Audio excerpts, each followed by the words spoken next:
House Minority Leader Nancy Pelosi struggled to answer questions Sunday about harassment allegations against Rep. John Conyers Jr. DMI.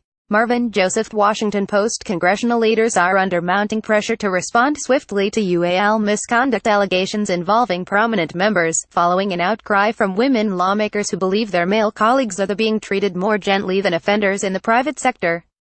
If you look, the media and corporate America has been firing people, Rep. Barbara Comstock RVA, said Sunday on ABC's This Week, noting the swift dismissal by CBS and PBS of Charlie Rose after the Washington Post's report of harassment allegations. We have to have the same kind of standards. In recent days, both parties have faced allegations against prominent male members, with ethics inquiries into harassment opened against Rep. John Conyers Jr. demissioned Minnesota Sen. Al Franken. The political future of Rep. Joe Barton RTEX was thrown into question when photos of the congressman surfaced on social media, and a former girlfriend said he had threatened to report her to the Capitol Police if she exposed his behavior. The first sign of intensifying pressure on leadership came Sunday, when Conyers, the longest-serving member of Congress, stepped aside as the top Democrat on the House Judiciary Committee. Behind the scenes, House Minority Leader Nancy Pelosi DCA had tried to guide Conyers to give up the leadership post, according to a senior Democratic aide familiar with the process. Conyers' resistance to the effort was backed by some members of the Congressional Black Caucus, which Conyers co-founded more than 45 years ago. On Sunday, Pelosi appeared on NBC's Meet the Press and struggled to handle questions about Conyers, 88, a one-time civil rights leader. At first, Pelosi, the first female House Speaker, stressed that he needed to have due process and called Conyers an icon of history. Then she hinted that eventually Conyers would do the right thing. By lunchtime, Conyers announced he would step down from the committee post. "I very much look forward to vindicating myself and my family before the House Committee on Ethics," he wrote in a statement that Pelosi's advisors circulated to the media. Some women members had demanded that Conyers resign from his job. Rep. Kathleen Rice DNY, who last week called for him to step down, told CNN Friday that voters are sick and tired of the rules in Washington being different than for the rest of America.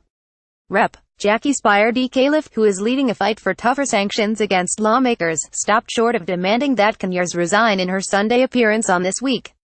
But she joined her colleagues in criticizing the Ethics Committee process as too slow in handling most investigations. She advocated that the panel receive more funding so it could move very swiftly, not wait years, to investigate the Conyers allegations. Speier said there needed to be an entire shift in culture, from the bottom up, which would make it easier for victims to come forward and would end the process of allowing lawmakers to use taxpayer funds to secretly settle these cases. "We say zero tolerance, but I don't believe that we put our money where our mouths are," she said. Later this week the House is slated to vote on a measure, sponsored by Speier and Comstock, that would require mandatory training on harassment and discrimination for all lawmakers, staff and interns who work in Congress.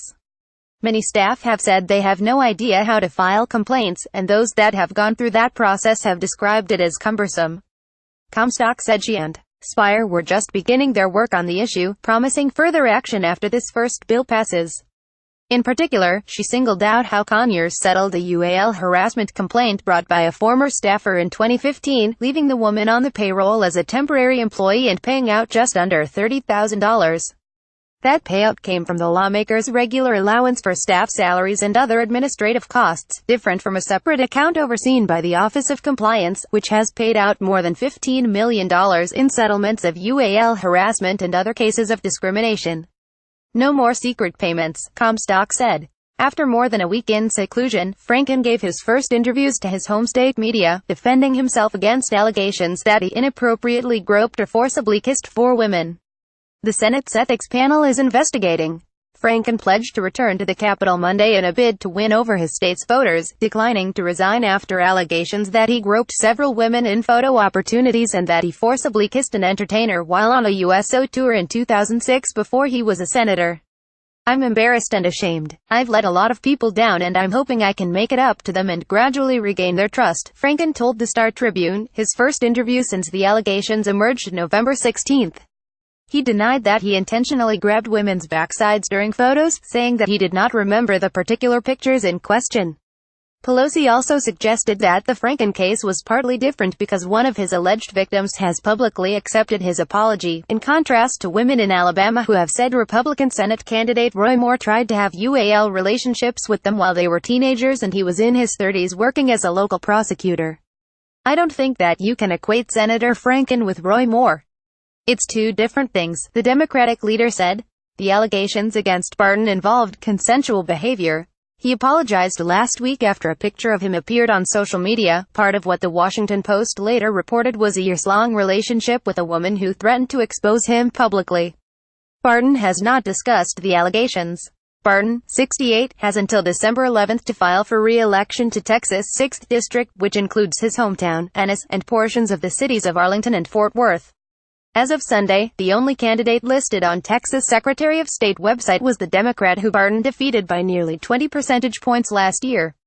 Last week Barton told the Texas Tribune he was still deliberating whether to run for another term.